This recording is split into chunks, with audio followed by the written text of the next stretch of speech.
Bien-aimés dans le Seigneur Jésus, je voudrais brièvement expliquer aux enfants de Dieu quelque chose qui me tracasse.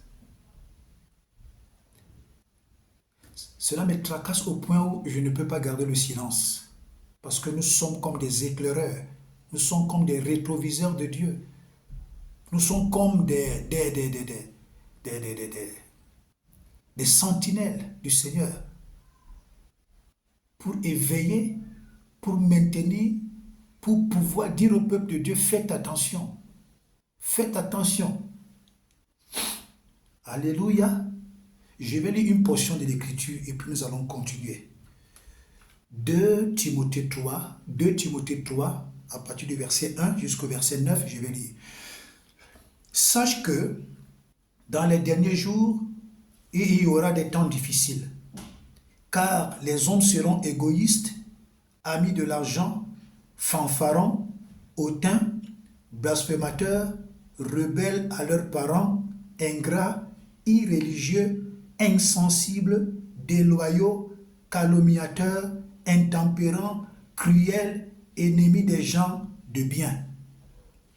Traîtres, emportés, enflés d'orgueil, aimant le plaisir plus que Dieu, ayant l'apparence de la piété, mais reniant ce qui en fait la force,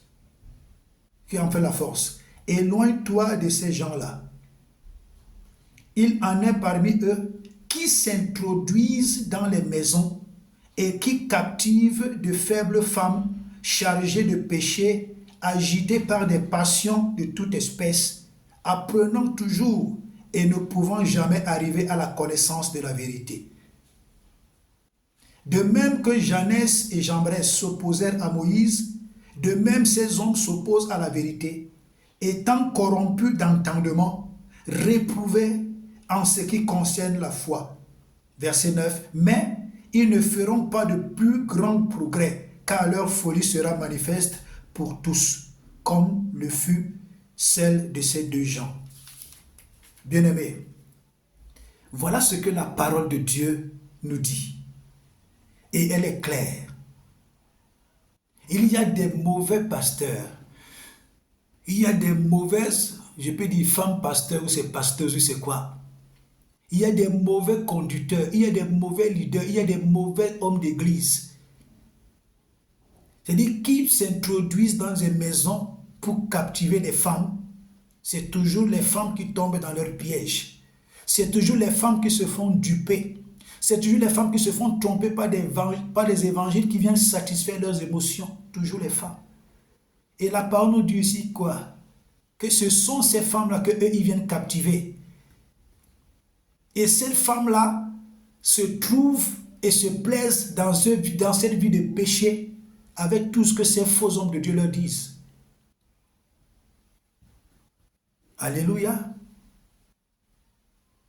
Il y a un très mauvais évangile aujourd'hui. C'est pourquoi je prends toujours le soin de Dieu au peuple de Dieu. Ce n'est pas parce que quelqu'un a de la popularité que tout ce qu'il dit est vrai. Ce n'est pas parce que quelqu'un a de la popularité que tout ce qu'il raconte est vrai. Ce n'est pas parce que quelqu'un a de la popularité que tout ce qu'il donne comme révélation est vrai. Lisez vos Bibles. Méditez vos Bibles. Posez des questions à des pasteurs sérieux. Aujourd'hui, les chrétiens se comportent comme des prostituées. Si un pasteur n'a pas de voiture, un pasteur marche à pied, un pasteur ne s'habille pas bien, ils n'iront jamais lui poser la question concernant quelque chose qu'un soi-disant homme de Dieu populaire a dit. Parce qu'ils se disent que celui-là, quand tu vois sa vie est minable, là, ça veut dire que c'est un petit homme de Dieu. Jean-Baptiste était apparemment minable, mais il était extrêmement puissant. Ce n'est pas l'apparence qui rend quelqu'un puissant. Ce n'est pas le beau vêtement, ce n'est pas la belle voiture, ce n'est pas la belle cathédrale, ce n'est pas le beau français, ce n'est pas le beau anglais, ce n'est pas les belles révélations. Ce n'est pas ton parfum qui rend ton message puissant. C'est ta façon de vivre, ta vie de consécration, la crainte de Dieu, ta vie de méditation, de prière, de sanctification. Et le Saint-Esprit vient rendre sa parole puissante en toi.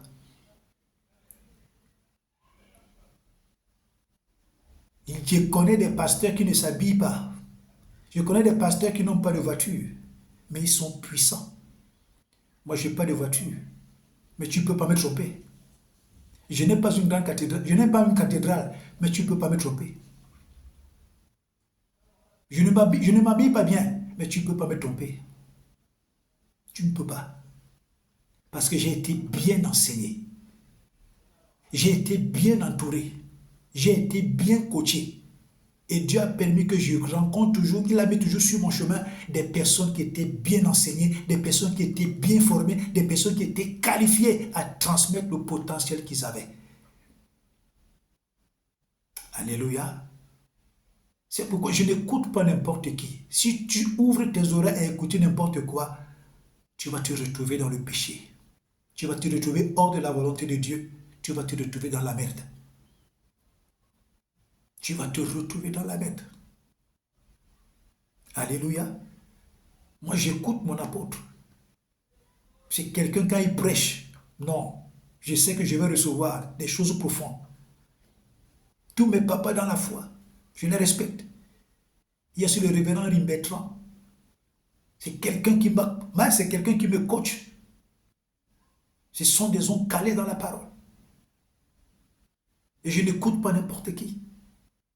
Je n'écoute pas n'importe qui. Je ne permets même pas que mes oreilles écoutent n'importe quoi. La foi vient de ce qu'on entend. Et je ne veux pas que quelque chose de sale rentre dans mon esprit.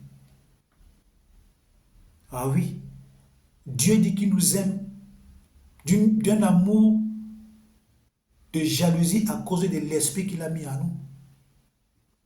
Donc quand nous mettons dans notre esprit, parce que nous écoutons de la saleté, ça irrite Dieu. Alléluia. Bien-aimé dans le Seigneur, si tu te laisses tromper, tu seras trompé. Si tu veux écouter n'importe qui, rassure-toi, tu seras trompé quelque part. Si tu fais confiance à quelqu'un parce qu'on l'appelle homme de Dieu, femme de Dieu, si tu fais confiance à quelqu'un ou à quelqu'un parce qu'on l'appelle la femme ou l'homme qui a des révélations, ou alors il s'habille bien, ou alors il a une belle cathédrale, ou alors il a une belle maison, tu seras déçu. Jean-Baptiste ne ressemblait à rien. Paul ne ressemblait à rien. Pierre ne ressemblait à rien. Élisée ne ressemblait à rien. Moïse ne ressemblait à rien. Mais c'était des gens extrêmement puissants. Alléluia. Donc, j'aimerais dire à quelqu'un, il y a des gens, j'entends souvent des expressions, certains hommes de Dieu qui disent, Dieu est souverain. Seulement parce qu'il veut justifier sa connerie, il veut justifier sa bêtise, il dit, en tout cas, Dieu est souverain. Non, Dieu est tenu par sa parole. Dieu est tenu par sa parole. C'est pourquoi Jésus a dit, cette parole que vous rejetez, c'est elle qui va vous juger au dernier jour. Donc, tout acte que tu poses, c'est la parole que Dieu va sortir. Qu'est-ce que Jésus pensait de ce que tu as posé? Qu'est-ce que Jésus aurait fait à ta place?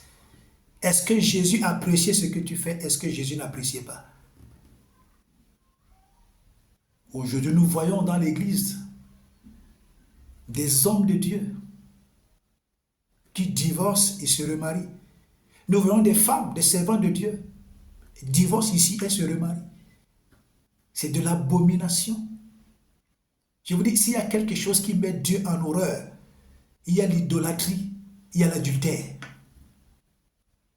Et il y a aussi, et Dieu a dit que je hais la répudiation. Il y a aussi répudier sa femme ou répudier son mari. Ce sont des choses que Dieu hait. Et alors aujourd'hui, les gens veulent justifier du n'importe quoi. Avec des expressions comme le mari de la destinée, la femme de la destinée. Ça, c'est du banditisme sexuel. C'est de la prostitution émotionnelle. C'est de la prostitution ecclésiastique. C'est de la prostitution charismatique. Ah oui. On prend des versets bibliques et on en fait toute une fémania pour conduire les enfants de Dieu dans le péché. Bien-aimés dans le Seigneur, j'aimerais que vous lisiez, non, lisons ensemble, ça va faire du bien à tout le monde. Lisons ensemble, ça va faire du bien à tout le monde.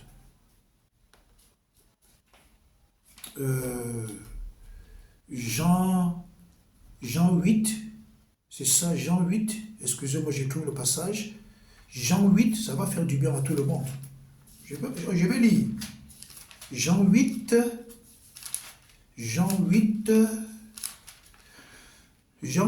versets 15 et 16. Qu'est-ce que ça dit? Jean 8, versets 15 et 16. Écoutez ce que ça dit. Vous jugez selon la chair. Moi, je ne juge personne. C'est Jésus qui parle. Et si je juge, mon jugement est vrai, car je ne suis pas seul, mais le Père qui m'a envoyé est avec moi. Alléluia. Mais vous allez voir un homme de Dieu qui va juste s'arrêter au verset 16. Et si je juge, non pardon, qui va s'arrêter au verset 15. Vous jugez selon la chair, moi je ne juge personne. Vous allez voir un homme de Dieu, filou, qui va juste s'arrêter là à Jean 8, verset 15, pour justifier le fait qu'il est écrit que Jésus a dit qu'il ne juge personne, pour vouloir justifier du n'importe quoi. Mais quand tu continues la lecture au verset 16, tu comprends que Jésus dit que lui, il juge, mais son jugement est juste. Et il ne juge pas seul. Son Père et lui jugent. Bien-aimé, Jésus intervient pour cette femme qui a été attrapée en flagrant délit d'adultère. Les gens se limitent toujours sur le fait que quand Jésus a écrit par terre et les gens ont commencé à partir, et Jésus lui pose la question, femme, quels sont ceux qui te condamnaient? Personne. Mais qu'est-ce que Jésus a dit à la femme? Va, mais ne pêche plus, de peur que quelque chose de pire ne t'arrive. Donc le péché amène des choses pires dans nos vies. Le péché installe des choses pires dans nos vies. Le péché installe des choses désagréables dans nos vies. Le péché nous conduit à des choses, à la mort. Aujourd'hui, les hommes de Dieu ne veulent pas prendre le courage de parler, de condamner ouvertement le péché de peur qu'ils vont perdre les membres. Mais si tu as 5000 membres et que toi-même tu te prépares à partir en enfer, parce que Dieu va te réclamer le fait que tu n'aies pas proclamé la vérité. C'est pourquoi il dit, je crois dans Jean 2, vers la fin, je crois, il dit qu'à cause de vous, le nom de Jésus est blasphémé au milieu des incrédules. Aujourd'hui, on peut appeler tous les pasteurs les bonbons pasteurs. À cause de quoi? À cause de ceux qui s'amusent avec l'évangile. Alléluia. Prenons un peu le psaume 103. Prenons le psaume 103. Je veux que nous découvrions des choses aujourd'hui. Prenons le psaume 103. J'ai écouté des pasteurs, j'ai écouté des prophétesses, j'ai écouté des femmes pasteurs prêcher sur le psaume 103-ci, le verset 8 au verset 14. Juste pour justifier, pour faire comprendre aux enfants de Dieu que Dieu ne nous juge pas selon nos fautes, Dieu ne nous juge pas selon nos iniquités, Dieu ne nous tient pas à rigueur à cause de nos iniquités, Dieu ne fait pas ceci, jusqu'à dire que Dieu est tellement amour qu'il cautionne le péché. C'est terrible, hein? C'est terrible. Lisons. C'est David qui a écrit, hein? Psaume 103, versets 8 à 14. J'aimerais que vous compreniez bien là où beaucoup d'hommes de Dieu, beaucoup de femmes de Dieu, beaucoup de femmes prophétesses amènent le peuple de Dieu à la perdition. Écoutons bien le psaume 103. À partir du verset 8 au verset 14, il est écrit: L'Éternel est miséricordieux et compatissant, lent à la colère et riche en bonté. Il ne conteste pas sans cesse. Il ne garde pas sa colère à toujours. Il ne nous traite pas selon nos péchés. Il ne nous punit pas selon nos iniquités. Ok. Mais autant les cieux sont élevés au-dessus de la terre, autant sa bonté est grande pour ceux qui le craignent. Sa bonté est grande pour ceux qui le craignent. Ok. Autant l'Orient est éloigné de l'Occident, autant il éloigne de nous nos transgressions. Comme un père a compassion de ses enfants, l'Éternel a compassion de ceux qui le craignent. Car il sait de quoi nous sommes formés, il se souvient que nous sommes poussière. Bien-aimés, quand nous lisons ce passage de l'Écriture, quand vous voyez un pasteur, une prophétesse, une femme pasteur, vous se tenir sur ce passage biblique pour vouloir justifier que Dieu ne nous traite pas selon nos péchés, Dieu ne nous punit pas selon nos iniquités, Dieu peut pardonner le péché, Dieu pardonne tout. Mais attendez, n'est-ce pas dans le même texte, il est écrit que le mot craindre Dieu est écrit dedans, n'est-ce pas? Je te pose la question. Quand tu crains quelqu'un, tu évites de faire des choses qui lui sont désagréables, n'est-ce pas? N'est-ce pas?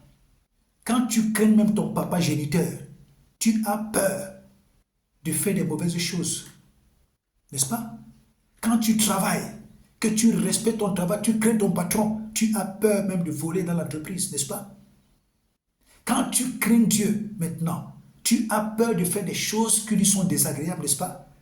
C'est pourquoi Dieu dit, considère la bonté de Dieu et la sévérité de Dieu. Donc c'est-à-dire que Dieu est bon et Dieu est sévère.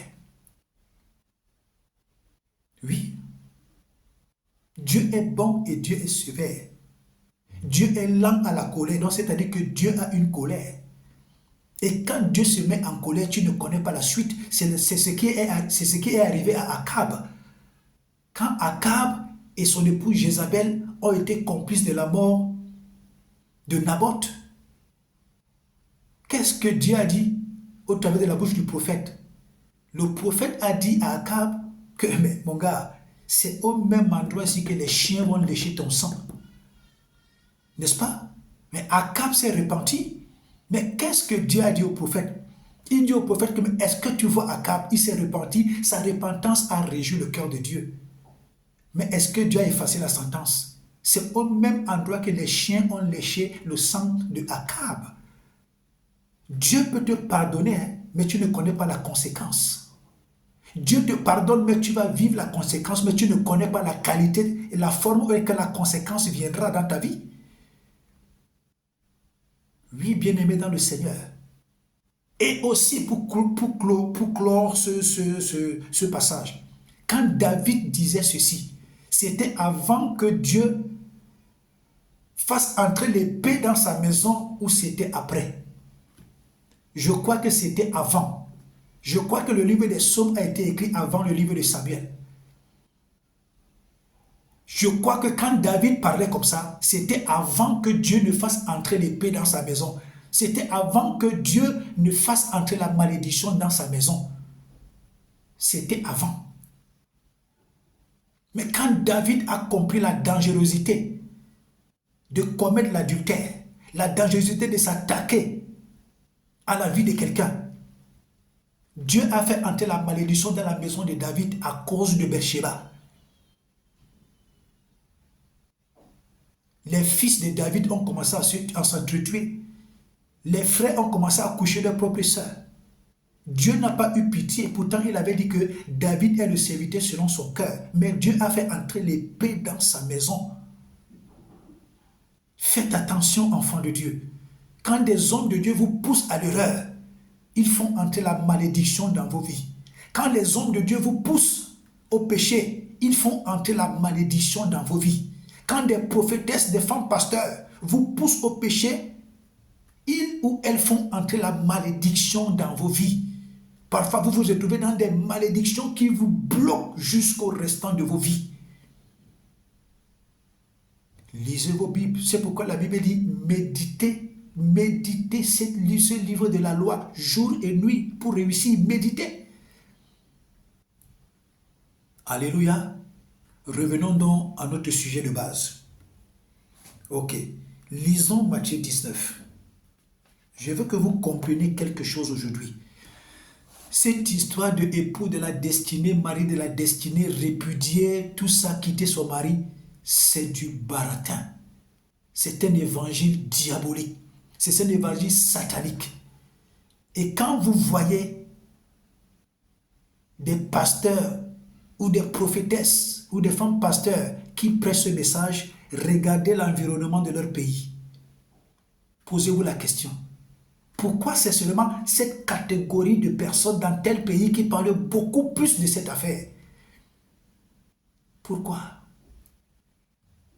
Avant de te marier, pose la question à Dieu si c'est l'homme de ma destinée. Avant de te marier, pose la question à Dieu si c'est la femme de ma destinée. Là, Dieu va te parler. Ce n'est pas que tu t'es déjà marié, tu entres dans le mariage, tu trouves les réalités du mariage, tu ne veux plus rester dedans, tu dis que ce n'est pas l'homme de ma destinée, tu veux partir. Tu dis que ce n'est pas la femme de ma destinée, tu veux partir. Espèce d'impudique, espèce d'adultère, espèce de possédé. Ne vous laissez pas influencer par ce genre d'évangile. Ça n'existe nulle part. Ce sont les expressions des hommes qui... Ou dans la Bible, femme de destinée, homme de destinée, c'est du n'importe quoi. C'est un évangile qui vous pousse à la prostitution. C'est un évangile qui vous pousse au divorce. C'est un évangile qui vous pousse à mépriser vos maris, à mépriser vos femmes. Le mariage a ses réalités. Même les hommes les plus riches qui ne manquent pas d'argent ont des mariages secoués. Aucun mariage ne passe pas... Tout mariage passe par des secousses. Tout mariage connaît ses réalités. Tout mariage connaît ses réalités. C'est pourquoi Jésus, par rapport à son mariage avec l'Église, vous voyez ce que l'Église cause comme tort à Jésus aujourd'hui. Alléluia. Alléluia. Donc allons-y.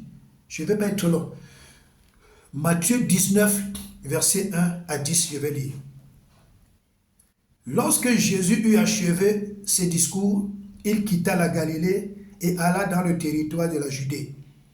Au-delà du Jourdain, une grande foule le suivit et là il guérit les malades. Les pharisiens l'abordèrent et dirent, pour l'éprouver, est-il permis à un homme de répudier sa femme pour un motif quelconque?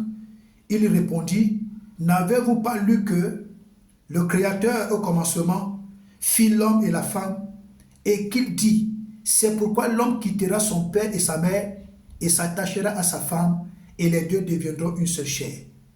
Ainsi, ils ne sont plus deux, mais ils sont une seule chair.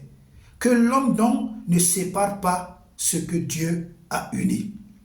Pourquoi donc, lui dirent-ils, Moïse a-t-il prescrit de donner à la femme une lettre de divorce et de la répudier? Il répondit, c'est à cause de la dureté de votre cœur que Moïse vous a permis de répudier vos femmes. Au commencement, il n'en était pas ainsi. Mais je vous dis que celui qui répudie sa femme, sauf pour infidélité, et qui en épouse une autre commet un adultère. Retenez bien le verset 9. Mais je vous dis que celui qui répudie sa femme, sauf pour infidélité, et qui en épouse une autre commet un adultère. Verset 10, ses disciples lui disent, si telle est la condition de l'homme à l'égard de la femme, il n'est pas avantageux que l'homme se marie. Rien que ce test-ci d'abord. Frère, quand Jésus parle pour répondre à la question qui lui a été posée, ce sont les hommes qui ont amené à Jésus cette affaire de mariage. Jésus n'est pas venu pour ça. Vous voyez donc à quel niveau est ramené l'homme. L'homme est ramené à des bassesses sexuelles. L'homme est ramené à des choses c'est des choses qui viennent satisfaire leur chair et leurs émotions. Ils ne demandent pas à Jésus comment ils doivent faire pour que leur vie soit transformée. Mais tout ce qu'ils demandent à Jésus, ce sont les affaires qui concernent le mariage, qui concernent le sexe. Jésus donc de leur dit que, mais attendez, au commencement, ce n'est pas ce que Dieu a dit. Dieu a dit que nul ne sait pas ce que lui l'a uni. Mais, si Moïse vous a prescrit la lettre de divorce, c'est à cause de la dureté de vos cœurs. Donc ça ne concerne ni Dieu, ça ne concerne ni Jésus, ça ne concerne ni le Saint-Esprit, cette affaire de divorce. C'est à cause de la dureté du cœur des hommes que les hommes décident de divorcer. J'ai dit à une sœur, si tu veux divorcer, laisse le nom de Dieu tranquille et fais ton business comme tu veux. Parce que c'est à cause de la dureté de votre cœur que vous décidez de divorcer. Or, Dieu a dit que nul ne sépare ce que Dieu a uni. Là, c'est ça, le texte normal. Mais il y a ce qu'on appelle la séparation de corps. Si l'homme te menace, toi la femme, tu sens que ton mariage est en danger, tu sens que ta vie est en danger, pardon, tu quittes d'abord le foyer. Ce n'est pas un divorce. Tu vas dans un endroit où ta vie est en sécurité et là-bas tu restes en prière. Soit Dieu va changer cet homme, soit Dieu va t'en libérer d'une manière ou d'une autre, soit par la mort. Alléluia. C'est pourquoi au verset 10, les disciples ont dit à Jésus, mais si c'est comme ça, il est préférable que l'homme ne se marie pas. Parce que Jésus les a mis face à la réalité même du divorce.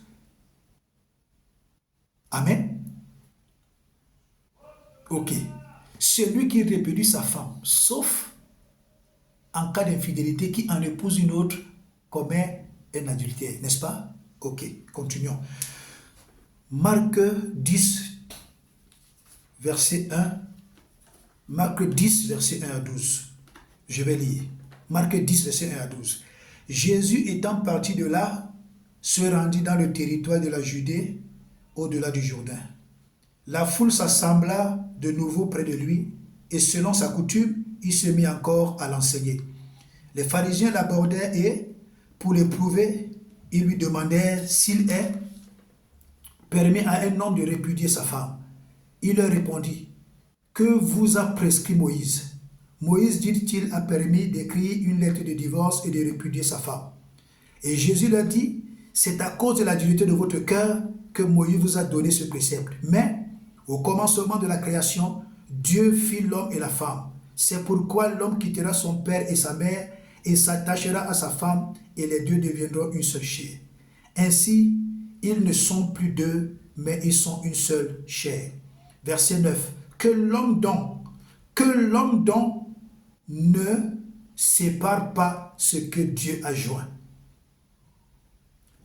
Lorsqu'il fut dans la maison, les disciples l'interrogeaient encore là-dessus. Il leur dit, celui qui répudie sa femme, et ici Jésus ne dit pas que celui qui répudie sa femme, sauf en cas d'infidélité. Est-ce que vous voyez, est-ce que vous comprenez bien? Dans Matthieu, Jésus dit que celui qui répudie sa femme, sauf en cas d'infidélité, qui en épouse une autre, commet l'adultère. Dans Marc, Jésus dit que celui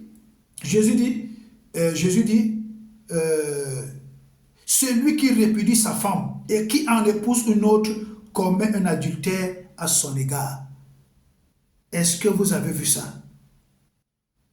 Et si une femme quitte son mari et en épouse un autre, elle commet un adultère. Et ici dans Marc, Jésus ne mentionne pas que répudier en cas d'infidélité. Donc c'est-à-dire quoi en conclusion? Répudier est totalement exclu du langage de Jésus. Quelle qu'en soit la raison, quelle est commis l'infidélité ou pas, répudier n'est pas bon. Divorcer n'est pas bon. Il faut bien lire la Bible. Il faut parcourir les livres avant de prendre une conclusion normale. Dans Matthieu, Jésus dit en cas d'infidélité, il faut répudier. Dans Marc, Jésus ne prononce même pas le mot infidélité. Il dit celui qui répudie sa femme et en épouse une autre commet l'adultère. Et la femme également qui quitte son mari, qui va avec une autre personne commet l'adultère. Ici, le mariage ne veut pas dire qu'il est à l'état civil. Ça veut dire quoi? Ça veut dire qu'un homme qui quitte sa femme et pas se mettre avec une autre femme pour vivre. Ou alors un homme qui quitte, et également une femme qui quitte son mari pour aller se mettre avec un autre homme pour vivre, c'est déjà de l'adultère. C'est déjà de l'adultère. Donc les pasteurs qui vous disent qu'il y a des divorces selon la Bible, ils n'ont pas bien lu la Bible. Ils n'ont pas bien lu la Bible. Et il y a beaucoup de pasteurs là que vous appréciez, vous dites que ce sont des grands pasteurs, mais qui vous disent qu'il y a le divorce selon la Bible dit que sauf en cas d'infidélité, c'est parce qu'il s'est arrêté à Matthieu. Mais qu'il aille dans Marc, Jésus n'a pas prononcé le mot infidélité. Ah oui, je vous dis que j'ai été bien encadré par des hommes. J'ai été bien encadré par des hommes bien formés. Vous voyez ce genre de pasteur mal intentionné. Il s'arrête dans Matthieu, il dit tu peux répudier ta femme sauf en cas d'infidélité. Et Marc ne parle pas d'infidélité. Marc dit seulement celui qui répudie sa femme. Et c'est Jésus qui parlait.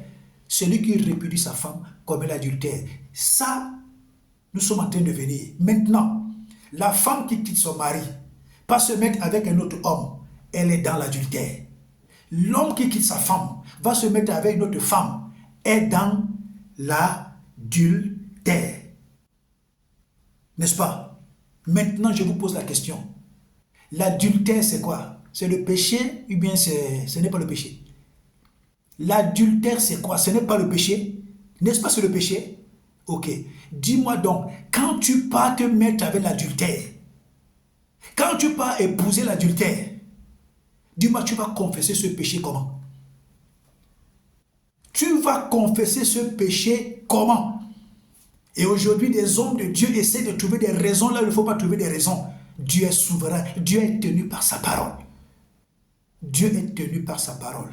Tu as quitté ta femme. Tu es parti te mettre avec une autre femme. Tu es dans l'adultère. Tu as quitté ton mari. Tu es parti te mettre avec un autre homme. Tu es dans l'adultère. Si la mort te prend dedans, tu vas en enfer. Parce que l'adultère, c'est le péché. Tu vas confesser ce péché comment? Comment tu vas confesser ce péché? Tu ne peux pas. Maintenant, lisons quelle est la meilleure condition. 1 Corinthiens 7. 1 Corinthiens 7, versets 10 à 11. Il est écrit: à ceux qui sont mariés, j'ordonne, non pas moi, mais le Seigneur, que la femme ne se sépare point de son mari. Si elle est séparée, qu'elle demeure sans se marier, ou qu'elle se réconcilie avec son mari, et que le mari ne répudie point sa femme. Verset 39. Il est écrit, verset 39, il est écrit, une femme est liée aussi longtemps que son mari est vivant. Une femme est liée aussi longtemps que son mari est vivant. Mais si le mari meurt, elle est libre de se marier avec qui elle veut, seulement que ce soit dans le Seigneur. Donc, toi l'homme qui a quitté ta femme, toi le frère en Christ qui a quitté ta femme, toi le pasteur qui a quitté ta femme, pour des raisons que toi seul tu connais, je vais seulement te dire que tu l'as fait parce que tu es quelqu'un qui ne connaît pas, parce que tu es un possédé sexuel. Pareil pour la femme qui a quitté son mari, c'est parce que tu es possédé. Voilà ce que la Bible nous dit. Si la femme quitte son mari, elle n'a plus le droit de se mettre avec quelqu'un d'autre. Elle peut seulement le faire dans le cas où son mari meurt, là où elle est libre. C'est pareil pour l'homme. Toi, l'homme qui a quitté ta femme, tu n'as pas le droit de te mettre avec une autre femme. Tu dois seulement le faire quand ta femme décède. La Bible dit que là, tu es libre de te remarier. C'est ça qui est c'est ça qui est la procédure normale. C'est ça la procédure biblique. Que nul ne sépare ce que Dieu a uni. C'est ce qu'on appelle la vérité biblique incontestable. Ce que je disais tout à l'heure, c'est que quand tu es dans ton foyer, toi la femme, tu sens que ton mari te menace, ta vie est menacée, tu es libre de quitter. Ce n'est pas le divorce, c'est une séparation du corps. Tu vas dans un endroit où tu seras en sécurité, tu restes en prière là-bas. Pareil pour l'homme. Quand l'homme constate que sa femme est partie, il doit rester en prière dans sa maison pour lui-même, pour que Dieu le change. Pour que Dieu le change, pour que Dieu change son foyer. Oui, nous avons des témoins aujourd'hui, des couples chrétiens des couples de pasteurs qui se sont séparés, mais qui sont restés dans une vie de sanctification, qui sont restés dans une vie de crainte de Dieu, au point où la femme a découvert son don, ses talents et sa mission. L'homme a eu pareil. Ils ont commencé à servir Dieu. Après, Dieu les a réconciliés. Ils sont devenus des armes puissantes entre les mains du Seigneur. Aujourd'hui, les gens veulent divorcer, les gens veulent partir seulement à cause de cette affaire du sexe-là. C'est à cause de ça. Les gens ne pensent pas au projet de Dieu. Les gens ne pensent pas au plan de Dieu. Dieu est capable de mettre le trouble dans un foyer juste pour faire comprendre à l'homme et à la femme que vous avez des visions. Parfois, un couple s'aime au point où il ne pense pas à la vision, il ne pense pas à la mission, tellement ils s'aiment, tellement il y a de troubles, tellement il y a des ingrédients dans le foyer où ils ne pensent pas aux intérêts de Dieu. Alors Dieu sème la division. Maintenant, quand chacun de son côté, Dieu commence à se révéler. Quand Jésus est venu, Jésus n'est pas venu pour les affaires de mariage, pour les affaires de sexe. C'est pourquoi Jésus n'a même pas parlé de ça. Ce sont les hommes qui sont venus poser la question à Jésus sur les affaires de mariage. Lisez toute la Bible. Jésus a parlé du mariage de qui? Pourtant, les apôtres étaient mariés. Jésus n'a même pas parlé ni prononcé leur mariage, ni parlé de leur vie. Parce que cette histoire de mariage, c'est une histoire de distraction. Ça distrait l'évangile. Ça distrait la vie des enfants de Dieu. Ça distrait beaucoup de familles. Au point où ça les amène à oublier, à regarder à l'essentiel. Je disais à une dame, admettons que tu fais bien l'amour. Et puis quoi encore? Admettons que tu as un appétit sexuel. Et puis quoi encore? Admettons que tu connais bien lever les jambes. Et puis quoi encore? Admettons que tu sais bien mettre les make-up, les ongles. Et puis quoi encore? Si tu ne connais pas le but pour lequel tu es sur terre, laisse-moi te dire, tu ne vaux absolument rien. Quelle qu'en soit ta beauté. En conclusion, il n'y a pas de divorce selon la Bible. Non. Mais les couples peuvent d'abord se séparer. On appelle séparation de corps, pas de divorce. Le divorce n'est pas dans le langage de Dieu. C'est pourquoi Jésus a si bien répondu que c'est à cause de la dureté de votre cœur. Donc le divorce, c'est à cause du cœur de l'homme. Ce n'est pas dans le langage de Dieu.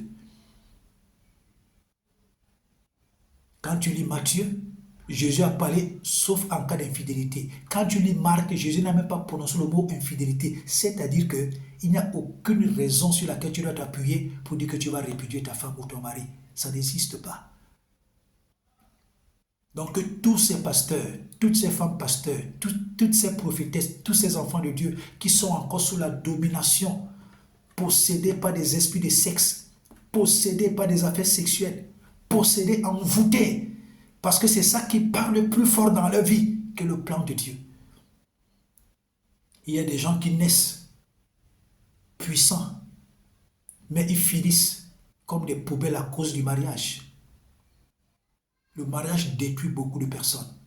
Pourquoi? Parce que les gens pensent beaucoup plus au mariage. Ils ne regardent pas aux intérêts de Dieu. Il y a des gens qui sont nés avec tous leurs membres. Ils faisaient bien l'amour à leur femme. Mais une maladie les a touchés. Même le sexe est mort.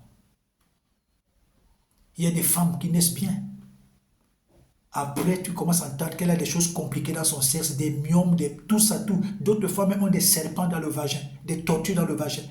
C'est avec ces choses-là que vous croyez, vous mettez aussi d'énergie. Je voulais apporter des éclaircissements aux enfants de Dieu. Partagez abondamment cette vidéo. Partagez-la abondamment et que Dieu vous bénisse. Shalom.